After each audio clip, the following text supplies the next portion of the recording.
A very good afternoon, trusting that the new month is coming along well. Welcome to this edition of KTN News Desk. My name is Grace Nganga. The day's highlights.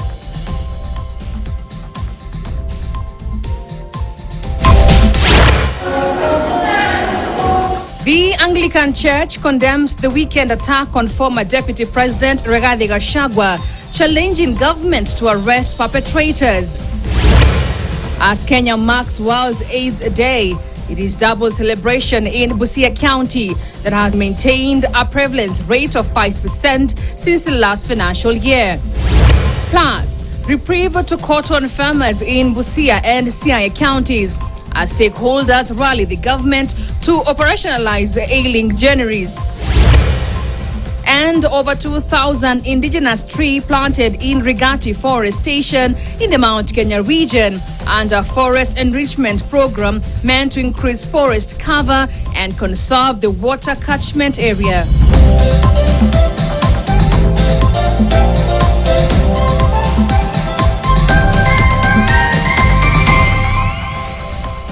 Right, welcome to the broadcast. The Anglican Church has condemned the political intolerance in the country that led to a disruption of a funeral that former Deputy President Rigathi Gachagua was attending in Limuru. Speaking during the ordination of colonels and lay leaders at the Cathedral of ACK, St. Peter's Siakago Diocese of Mbeere, ACK Dean Bishop Moses Masamba called on the government to rein on perpetrators of the Limuru violence, noting that failure to do so will create a bad precedent. Professor Masamba, who is also the Bishop of Mbeere Diocese, urged the President and other government leaders to listen to the people, saying when people complain, it is only wise for the leader to find out the issue affecting them. The Anglican clergy observed that there is a need to coexist with one another, irrespective of divergent political views, for a peaceful Kenya. Hiyo mambo ya kupigania makelele, ile ingine tuliona Limuru watu wanaruhusiana vitu, wanaharibu mazizi, hiyo maneno kama hiyo iko damage. Lakini tunasema tuheshimiane, tuheshimu viongozi waheshimu wananchi, kanisa tuheshimiane, na kazi ya Bwana iendelee, hata ikiwa ni kwa kanisa ama ni kwa nchi ama ni kwa familia. Tunajikumbusha zote Kenya ni yetu. Tuheshimu viongozi wote, na viongozi hasa ni wa kanisa wapewe heshima. Sober policy makers create policies that favor every human being in Kenya, every citizen, because that is their work. So when we see what's happening in the nation, every Kenyan is worried, sincerely speaking. The Constitution 2010 envisaged a society where every Kenyan will be free to express what they feel without infringing on the rights of others.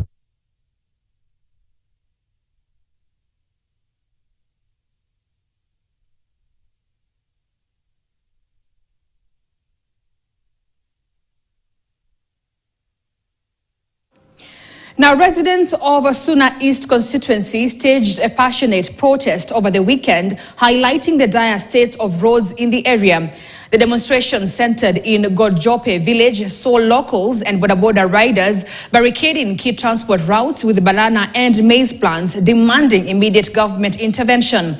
Led by boda rider Patrick Obiero, Joash Ogere and Ken Odiaga, the protesters voiced frustrations over the daily challenges posed by the deteriorating roads.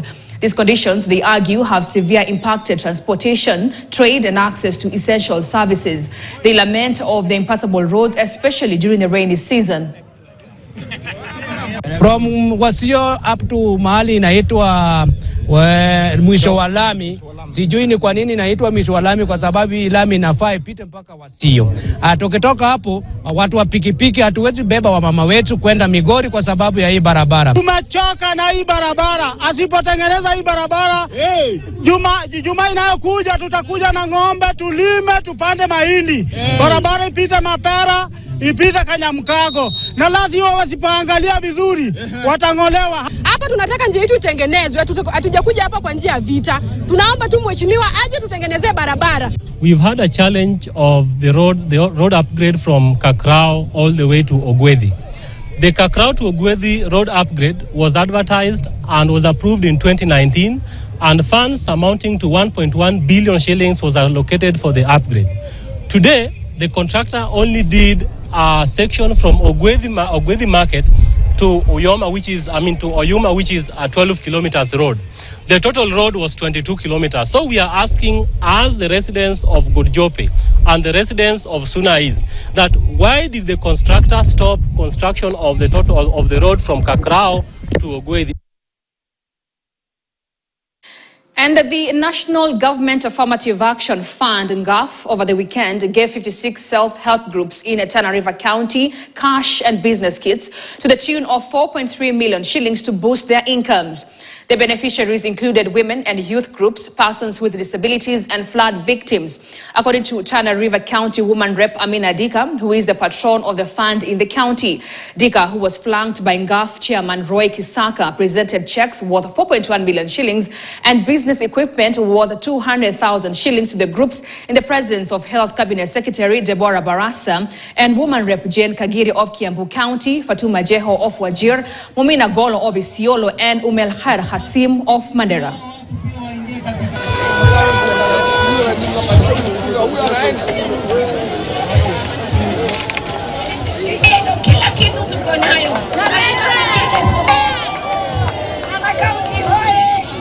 Wale wa mama ambao mnafaidika na hizi program, mujiendeleze, musiharibu ile kiti ambao leo tunawapatia. Leo tutawezesha na pesa, kila group ikipata 100,000, group 41. Na pia tunawezesha zile groups zingine group 15. Kwa hivyo kwa ujumla tunawezesha group 56. Number of constituencies. Sasa ukiangalia Tana River iko na constituencies ngapi? Iko na 3, si ndio? Haya. Na ukiangalia yule mama amekaa hapo Kiambu, iko na constituencies ngapi? Hamjui hiyo? Lakini mingi sana, si ndio? Sasa pesa ya Kiambu na Tana River ni kidogo. Mmoja ambazo zitasaidia vijana wetu pia wapate pesa. Najua atapea pesa kwa vikundi. Hiyo pia zitawasaidia zaidi sana. Kwa hivyo mimi nataka kushukuru Mheshimiwa Amina Dika, nimwambie endelee hivyo. Elsewhere, flood victims of Budalangi in Busia County are calling upon the government to come to their response by controlling the perennial floods caused by Yala River and Lake Victoria backflow during heavy rains. Over 4,000 families have since been affected by floods following the recent downpour. The Red Cross team are rescuing the affected families and settling them in safer place. The team also provide food and non-food items to the victims. Red Cross Western Kenya Regional Head Maurice Anyango said that they are facing a challenge in distributing food to the flood victims in Lake Victoria Island as they have to use the boat to reach them.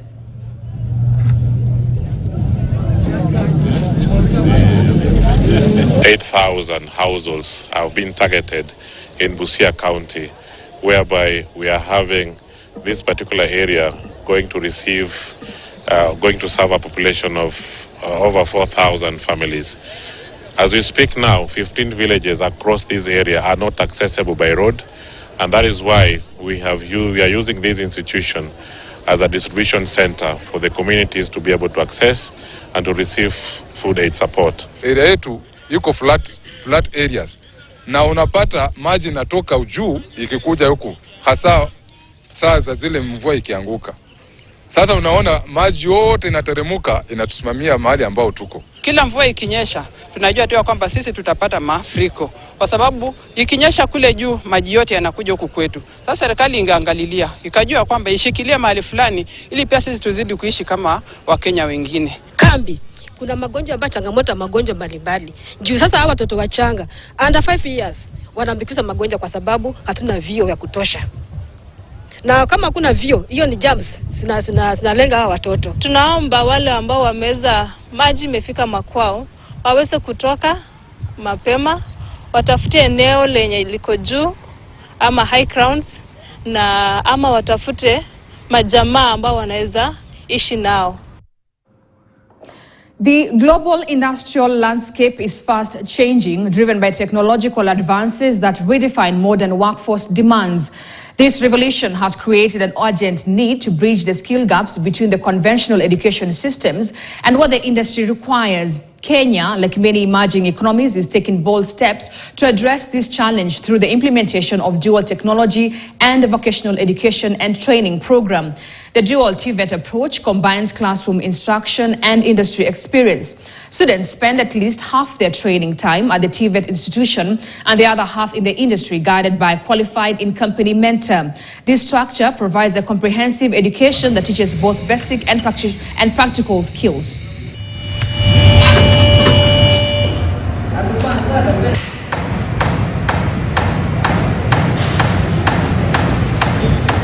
And looking for skilled labor that has formal certification is actually quite difficult. So what we've also understood is the aftermarket is quite underserved. So we felt that it would be good to enable students who are interested in our industry to get a better education. So we came up with what we call the Auto Express Scholarship Program. But the primary remit is safety on the road. The first time we actually thought about this is GIZ approached us to take part in their dual TVET program. And that's when we thought, okay, there is actually a requirement that industry play a far better part in this program, because we're the one who's consuming the trained individuals. So GIZ enabled us to see what a 3-year diploma type student looks like. So a 3-year diploma student will come out with an automotive mechatronics diploma. Here on KTN News Desk, we take a short breather, but we'll be right back with more. Please stay with us.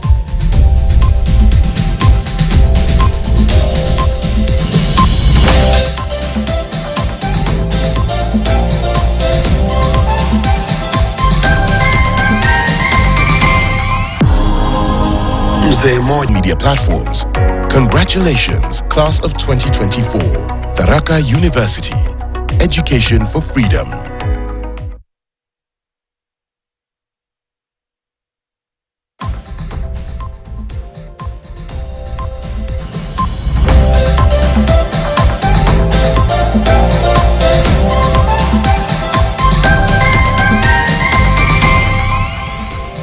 Welcome back, and let us continue informing you. As Kenya joined other nations in marking the World AIDS Day, an appeal has been made to the Kenyan youth to turn in large numbers to get tested.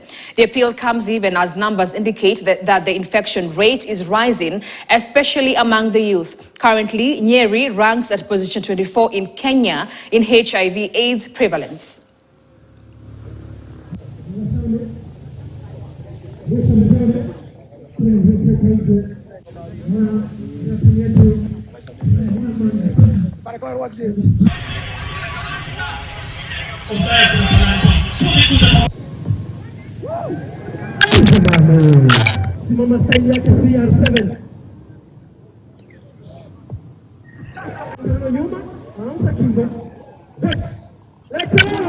We need to do something. We need to bring young people together and tell them first, your life is in your hands. We know that back in the day we would tell young people, please abstain or use protection. But the fact is that young people today are very active. They are very sexually active. So it's only fair that we tell them the truth, that please get to know your status. Jitambue kabla mechi. That is the theme we have today. Because when you do so, you're able to take care of yourself. You're able to take care of your partner if you're in a relationship. And so this gives you the morale. This gives you the passion to keep going. Of course, the numbers, as we have seen, as they have been reported, is something that keeps worrying all of us. But if we come together, then we're able to empower young people. We're able to provide opportunities to them and tell them that this is what you can do. This is not right. This is about your life. This is about your career. This is about, your life in general. Now, the cotton industry in Kenya is on the path to recovery as stakeholders and the government collaborate to operationalize the ailing gineries in Siaya and Busia counties. These ginneries, which have faced years of neglect due to financial constraints and infrastructure challenges, are now receiving critical attention as Thika Cloth Mills, one of the major stakeholders in the textile industry, emerged as a key player in these efforts, supporting the ginneries through funding and repairs. This partnership, according to Hesbon Olwenyi, who is the company's cotton development manager, is part of a larger strategy and partnership with the government to ensure the smooth functionality of the cotton value chain. So ilipofika mwaka wa 2019 tuseme, ndio tukaanza kufufua hiyo cooperative yetu.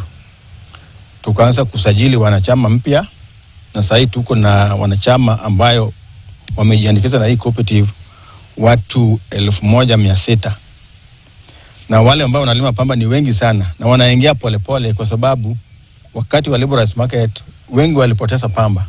So wanakuja polepole, bado hawana imani na cooperative, na wanaingia kwa sababu sasa hii tunawalipa pesa cash wakileta pamba. Cotton industry started up so well sometimes back. It was a booming business in Busia County and parts of Western Kenya. But at some point, the industry collapsed. We have reasons why it collapsed. But then the government came in a few years back to look at why it collapsed. And they put in place mitigating measures. One of it was to revive the industry by giving us modern new ginning machines, which were installed 3 years back. Now, after installation, we were ready to go to do ginning, but we had some financial challenges. As the world celebrates AIDS at 40, Busia is among counties still struggling with high rates of new infection of HIV among youths and adolescents, which stands at 43%, higher than the national rate of 41%. According to Busia County AIDS and STI Coordinator Constance Were, lack of information and fear by youths to go for testing is the main contribution to the new infection, which jeopardized the efforts by the county to mitigate the spread of AIDS by 2030. Madam Were noted that the county has made a significant effort to reduce mother-to-child infection rate from 12% last year to 11%, which she attributes to efforts by young mothers to know their status and regularly visit the medical facilities.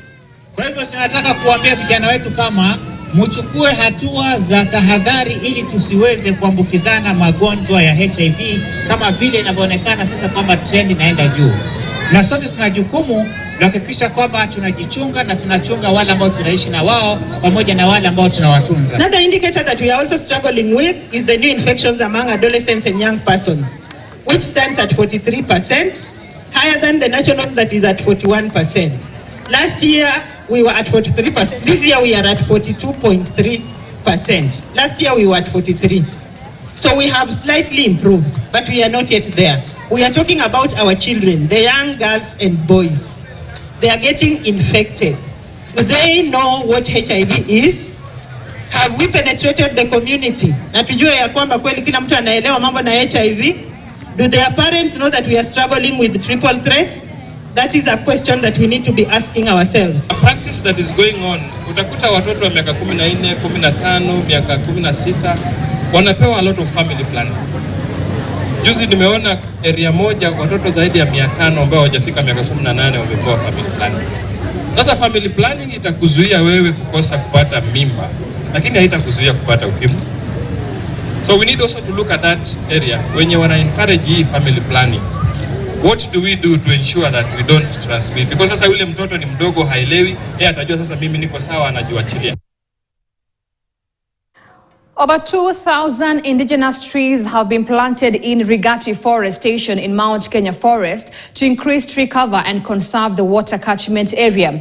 The forest enrichment program to increase indigenous tree cover is being undertaken by Karatina University students in partnership and the Community Forest Association in a joint effort to mitigate effects of climate change. Gado Community Foundation Director Gadoro Mboro says that they are partnering with university students across Mount Kenya region to train them on environmental conservation to mitigate climate change.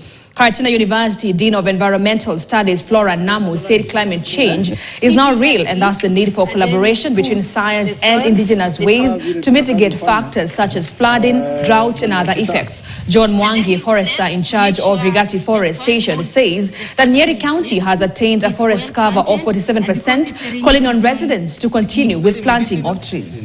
So let's plant it and hope that it will improve our environment. So today we are planting 2,000 seedlings, indigenous seedlings. And as you've seen around, we have so many students from the Department of Natural Resources and Agriculture, as well as others. The school leadership, Kenya Forest Service, the local community, Institute for Culture and Ecology, representatives, and also representatives of Gather Community Foundation. We want to form like a compendium of organizations and stakeholders who will work in rehabilitation of the mountain. We are here partnering with Kenya Forest Service, specifically Ragati Forest. We are working with Ragati Forest to restore areas which have been degraded. For years we've been working together, and today we continue working together with Ragati Forest, the forester, Mr. Dangi, the rangers, and our student, because we want to ensure our water catchment. Today we are partnering with Karatina University, members of community, Ngado Foundation, in this tree growing activity towards the 15 billion attainment of the government policy. Also, currently our tree cover is 8.83. Our forest cover is 6.3. And Nyeri is leading so far, 45.17 for the tree cover. Kericho County has recorded a concerning number of sexual and gender-based violence cases, with an average of 120 cases reported annually. Speaking during the occasion to mark 16 days of activism against gender-based violence, Kericho Chief Magistrate Charles Ombulutsa declared that the judiciary will not be complacent in delivering justice in cases of sexual and gender-based violence. Nonetheless, Ombulutsa pointed out critical challenges in the delivery of justice, identifying police officers and medical practitioners as potentially weak in tackling cases of sexual and gender-based violence. Patrick Cheroyot, a manager at the office of Kericho Women Rep. Beatrice Kemei, were also present. Sajili case 120 ya jinsia. Kuna wale wamebakwa, kuna wale wamenajisiwa. Na kuna changamoto. Kitu ya kwanza utapata washtakiwa wakija kotini wanakuwa wajapewa statements za kujitayarisha. Utapata saa ingine files za polisi haziletwi, mashahidi hawapei bond kuja kotini, ama kama watapewa bond waje kotini, statements ziko tayari, utapata exhibits hazijaletwa. They have assured us that the cases that involve children will be dispensed within the shortest time possible, so that the precious time when these children are supposed to be in school is not lost. And I'm so glad also that they have told us that they have a process whereby the evidences are being sought expeditiously, including even summoning the doctors to bring their evidences to the court. Within this county, that is Kericho County, when it comes to matters disinheritance and widow disinheritance and even girls disinheritance, the main contributant is culture. We still have a big population who believe in cultures that are repugnant to justice and morality, those that do not align with our constitution and those that actually discriminate the girl child.